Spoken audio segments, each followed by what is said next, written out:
हजारीबाग में फिर से एक बार अपराधियों ने दुस्साहस दिखाया है और एक आभूषण दुकान को सीधे निशाना बनाते हुए आधा दर्जन गोली बरसाई है।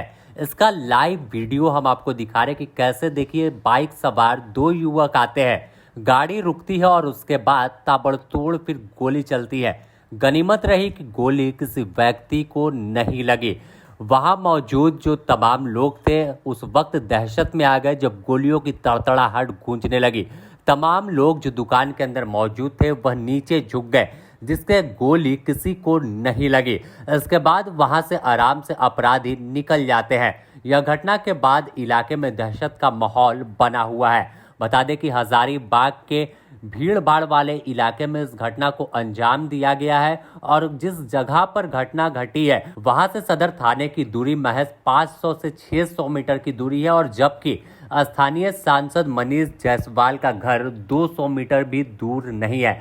आप समझ सकते हैं कि अपराधियों में हिम्मत कितना बढ़ी हुई है कि ऐसे इलाके में भी गोली चलाने से परहेज नहीं कर रहे हैं।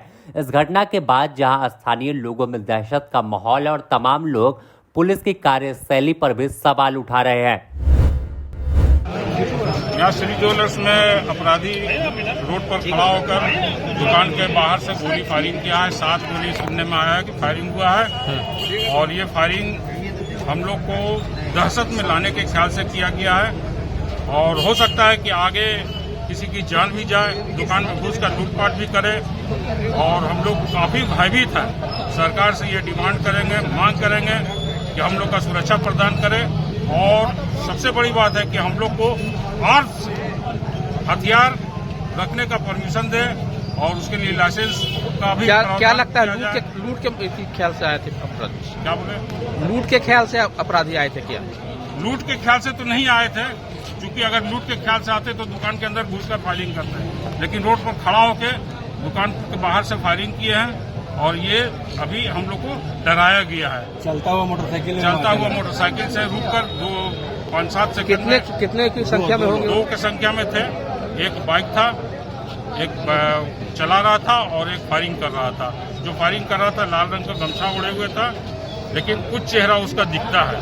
पुलिस अगर चाहेगी तो पकड़ सकती है। कितने राउंड फायरिंग हुई? 7 राउंड सुनने में आया है कि फायरिंग हुआ है।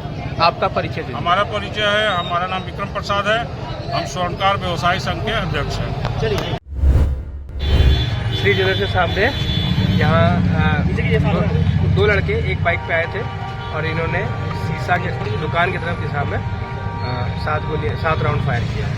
घटना क्या चली सर? अभी उसका हम लोग तहकीकात कर रहे हैं। अभी जस्ट पता चला है, टीम हमने लगा दिया है, सीसीटीवी फुटेज का अवलोकन हो रहा है। Thank you. क्या लग रहा है, सच आया था क्या? अभी कुछ भी कहना बहुत मुश्किल है। जल्दबाजी ये चला रहा था गोली। कौन सी बाइक में थे, कितने लोग थे? 2 व्यक्ति थे। कौन सी बाइक में थे? बाइक की तुम ध्यान नहीं दे पाए सर, वो डायरेक्ट लगा था, चलाने लगे।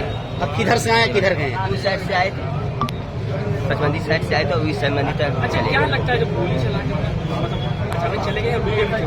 गुंडा टाइप से लगे थे। क्या लगा, दहशत बनाना था कि हाँ, किसी को टारगेट करना था? हमको लगता दहशत ही फैलाना था उसका। कितना बजे का मामला है ये? 1:45 हो रहा था। क्या नाम हुआ आपका?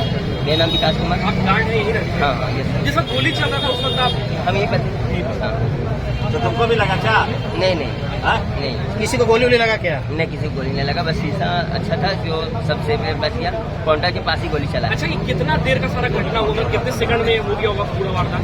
मेरे ख्याल से 2 से 3 सेकंड का लगा। 2 से 3 सेकंड में 7 राउंड फायरिंग। हाँ। यानी जो गन भी होगा वो हाई। हाँ। तो अंदर भी गोली चलाया घुस के? नहीं, काउंटर के पास ही लगा है, पर काउंटर में भी किसी को लगा नहीं शुरू में। अच्छा, पास ही चलाया। वो तो पता नहीं सर भैया, अंदर में क्या हुआ वो उनको इन लोग बताइए, इन लोग अंदर का। तो थोड़े बहुत रिवॉल्वर अच्छे भी है, बंदूक भी है तेरे पास? नहीं। वहीं इस पूरे घटना के कुछ देर बाद ही एक वीडियो सामने आता है और उत्तम यादव गैंग ने इस घटना की जिम्मेवारी ली है और सीधे चेतावनी तमाम कारोबारी और अन्य कारोबार से जुड़े लोगों को दी है और कहा कि जो श्री ज्वेलर्स में गोलीबारी की गई है इसकी जिम्मेवारी लेते हैं और कोई भी व्यक्ति अगर बिना मैनेज किए हुए काम करता है तो उसे अंजाम भुगतना होगा। आप खुद सुनिए क्या कुछ कह रहा है उत्तम यादव। मैं उत्तम यादव, जो झंडा चौक हजारीबाग में जो गोली चली है श्री ज्वेलर्स पे, उस घटने का जिम्मेवारी हम लेते हैं।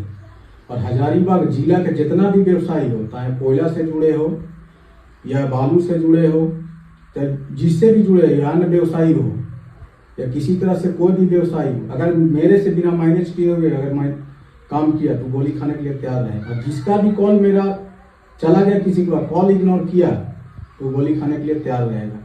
और चतरा जिला का जितना भी व्यवसायी हो, चाहे वो टाउन का हो, चाहे टंडवा हो, सिमरिया हो, कहीं का भी हो, अगर मेरा कॉल चला गया, कॉल को इग्नोर किया तो गोली खाने के लिए तैयार रहेगा।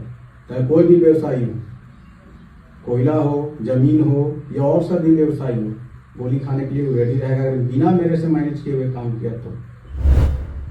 अब इस पूरे वारदात के बाद सवालों के घेरे में स्थानीय पुलिस से लेकर पूरी झारखंड पुलिस है, क्योंकि अमन साहू गैंग का एनकाउंटर करने के बाद दावा किया गया था कि झारखंड से गैंगस्टरों का सफाया हो जाएगा, लेकिन अमन गैंग भी वापस सक्रिय हुआ और कई वारदातों को अंजाम दे दिया। चाहे टोरी की बात कर ले या फिर भुरकुंडा रेलवे साइडिंग की, तमाम जगहों पर दिन दहाड़े गोलीबारी की गई। और इसके बाद अब उत्तम यादव गैंग भी फिर से जब सक्रिय हो रहा है तो सवालों के घेरे में पुलिस आ गई है कि आखिर क्या कोई बड़े गैंगस्टर का एनकाउंटर करने के बाद पुलिस सुस्त हो गई थी, जिसका नतीजा है कि वापस से गैंग अब सब सक्रिय हो रहे हैं और उसके निशाने पर वापस से कारोबारी है। बने रहे द न्यूज़ पोस्ट के साथ, इससे जुड़ी और भी अपडेट देंगे।